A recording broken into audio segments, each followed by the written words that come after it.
Assalomu alaykum. Va alaykum assalom. Keling ukajonim. Nima xizmat? Aka, lug'at bormi, lug'at? Lug'at bor.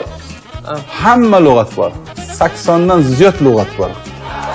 Qanaqa lug'at desangiz? Uylanmoqchiman. O'rganmoqchiman, xotin tilini o'rganmoqchiman. Senga menga lug'at kerak. Odam tilidan xotin tiliga o'rganadigan lug'at. Hazillashyapsiz?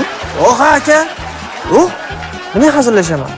Menga hamma aytadi, xotinlarni tushunib bo'lmaydi, xotinlarni tushunib bo'lmaydi. O'shanga men lug'at olmoqchiman-da, hayotim shu. Ukajonim, yosh ekansiz, sal o'zingizni bosib oling. Xotin tilini o'rganaman deb olimlar juda ham harakat qilishgan.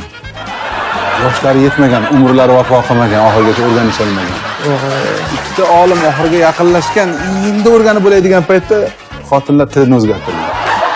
Bu bo'lmaydigan masalani nima qilsizda ukajonim? Umuman iloji yo'qmi buni, ha? Hech iloji yo'q.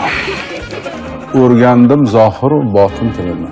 O'rus va ingliz lotin tilini. Lekin o'rgana olmay qarib boryapman yonimda sayragan xotin tilini. Bo'lmaydi.